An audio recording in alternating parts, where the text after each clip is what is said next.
Quiet future, on the path to the great city. The travelers needed some fresh water. They were in the great marsh now and had little time to thresh on where to stay the night. The harsh northerly wind drove their hasty choice to push further into the marsh, which was about as much of a choice as stopping every task at hand at the sound of your mother's voice. As they trudged up the trail, they scanned the woods for shelter, anything that could accommodate their band of refugees. But anything would not do for this group. Inside an old church on an old nothing road where vagabonds used to hide was a fire burning slow and low, casting shadows on every side of the church walls. The wind would blow and make them dance, filling the church with shadow guests, as outside trees would lurch and howl in the night, dark and long. While in the dark crook of a birch, a horned owl hoots its eerie song. The white moon peeks through passing clouds. Wary travelers march along. One of them spots a church that shrouds a campfire dancing in the wind, hidden from the moon and the clouds. There stands their shelter from the wind, bitter cold. They walk the path, straight and narrow, on either side pinned by water they can't satiate their thirst. They step like a raccoon on the run till they reach the gate. It opens with a rusty croon. Howling trees and blowing leaves greet them in the dim light of the moon, shrinking back as if to retreat. They are stopped by a thunderclap. A confused shuffling of feet tangles them up. Another clap, and flash shocks a rippling scream out of the group. With speed they rap on the great bronze doors that do not gleam, as once they did with scenes ornate and lucid, craft with supreme insight and skill.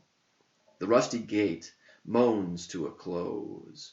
A groaning creak bellows in the night as the great bronze doors crack open, letting leak dim red light into the frightened eyes filled with terror, as a dark freak shadow figure, grotesque in size and shape, emerges as the door lumbers open. It terrifies them, their nerves frayed in this dark moor. Huddled together in fear, they shrink back as the figure before them shuffles forward in a way that causes them to lose control, so much that they can't even pray. Feral panic consumes the whole group, clamoring as one who's stuck without warning in a deep hole filled with sand that will only suck you deeper as you scream and fight, panicking like a headless duck. Through the doorway, dancing firelight darkens the freak figure's shadow. It shuffles into the grim night, closer. The flames in the church grow as the figure raises an arm. Over the altar the flames flow, alluring, promising no harm. The figure grows, standing up straight, extending forth its other arm, in an offer to extricate him alone, to take him far away beyond the flaming gate, to the land of the fallen star. All others would stay behind and be as nothing but a scar. He reaches up only to find the extended hand is not a hand. Grabbing it, he loses his mind. The figure grips his entire hand with crushing strength. It's cold and hard. He finds he can no longer stand as he holds its face in regard. Abysmal eyes with pupils white. Behind it, a crucifix charred. All of his friends have taken flight. Alone, he's left with those eyes. No recognition that this thing's sight beholds him as the red flames glow. To be held in the fierce gaze, to hear the rumbling bellow, to feel every single hair raise as you sit there frozen in fear. The lion prowls out of the haze. In its eyes the message is clear. The eyes he sees now are stone dead. It moves, but it does not appear to have that spark of life. Pure dread fills him. Given the choice, he would face the lion, but in its stead is this figure with its deadwood stare. No clue as to any thought behind its eyes, of what it would do. By the hand the figure caught him, slowly pulling, the flames' heat blasting him as the figure brought him forward. He tried to retreat, but the figure's grip held him firm, dragging his limp body, his feet, legs and arms unable to squirm, or fight, or find the strength to yell. He was helpless and like a worm in the dirt, making himself swell as a bird tugs him from his hole. To swallow him down the dark well of its gullet, he would lose his soul. The ground of the church began to shake, and in the floor opened a hole. That is where the figure would take him. He found his voice and he cried, "No, no, please don't! Oh, for God's sake!" And they fell, but neither one died. He screamed into the infinite void while the figure merely sighed. He was shaken, then a slap hit him on the cheek. "Hey, John, wake up! You're freaking out!" The dimly lit church, filled with travelers, woke up to the screams of the dark nightmare world. "It's okay, bro. Drink this cup of coffee. It will take the scare out of you. It was a bad dream is all." He was still not aware that he was just woke up from a dream. The sun was still trying to break the night. He felt hot, wafting steam from the coffee. One mug would break the enchantment of the nightmare, and a piece of pawpaw cake that last night he helped prepare for dessert. The church keeper let them stay, and was so kind to share his winter store. He could not yet set his lips upon the steaming brew. However, he could not forget the demon dream. He felt it chew on his soul. He must go before the Lord, a voice said. So he threw himself up, and stood on the floor next to the dim fire, where Gear sat with book, coffee, and cake. The roar of the fire, purring like a cat now. The keeper's stories last night, now a memory. Here he sat with the others on that cold night, so much like his dream, stars and moon and howling trees, holding hands tight in the dark marsh, hoping to soon find shelter from the crisp moonlit air, when they heard the rusty croon of a gate. With gathered grit, they followed its call in the dark. Cold winds blowing dead leaves that hit them as they lumbered toward the now stark, wrought iron gate behind which stood the church, from which they'd disembark, after morning mass and a good breakfast of coffee, pawpaw cake, and chestnut butter. In this wood the keeper gathered his fair take of all that's offered by the land. The church keeper did not forsake Christ, neither did he take his hand, but he knew local history, so that night he told stories and fed his guests over the smoky, warm campfire with hot mugs of pawpaw mead. The land of Kankakee, a piece of nature pure and raw. South of the city it was grand, obeying only nature's law.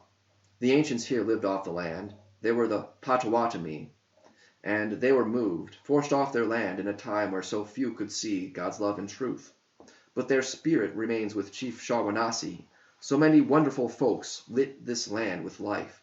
A young boy brimming with wisdom, life, and wit, born in the land of Illinois, went to college here under St. Viator's watch.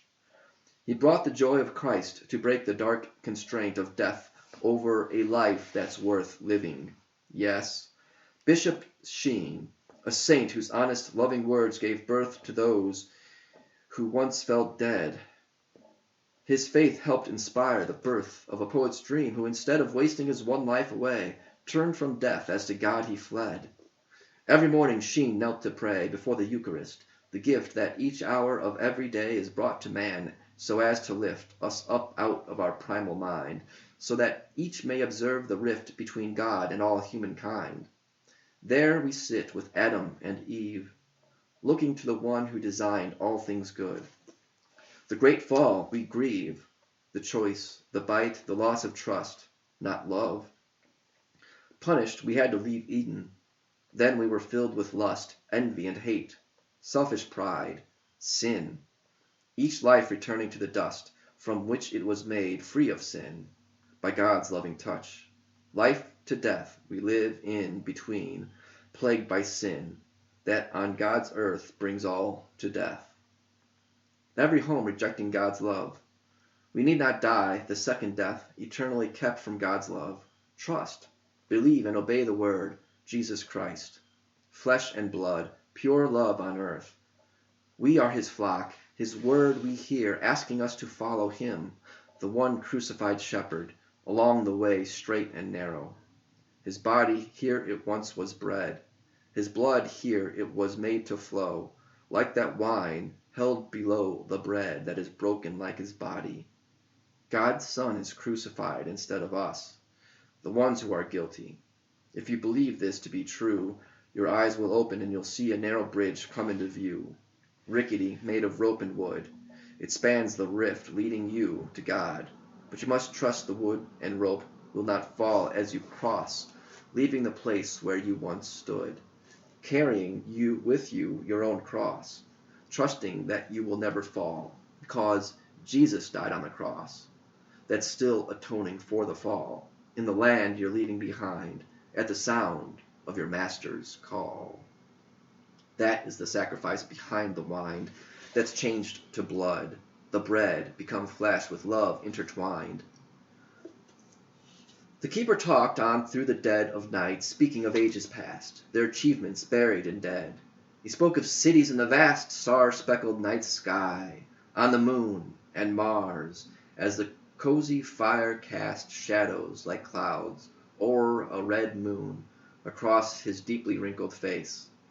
It made John think that on the moon and ever deeper into space could be others watching their late night sky, looking into a face lit by campfire beneath a slate sky, scattered with stars in an arm of the Milky Way, at the gate where the Sandman extends his arm, inviting you to dream a dream, where you find love or fall to harm, under the moon's soft silver gleam, cozened by stories and campfire, where it seems as if in a dream you are led to an evil pyre by a cold figure, dead and dark, convinced your life will soon expire, as you are led to disembark to a place you're certain is hell.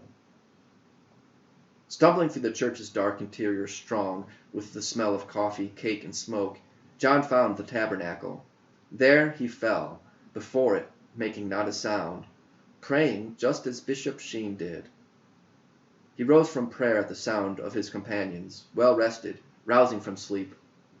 Morning mass would soon begin, though the sun still hid, and John, even though he still could not commune with Christ's body and blood, he fasted, knowing he would taste of what Jesus did command, the everlasting covenant, the miracle in a priest's hand.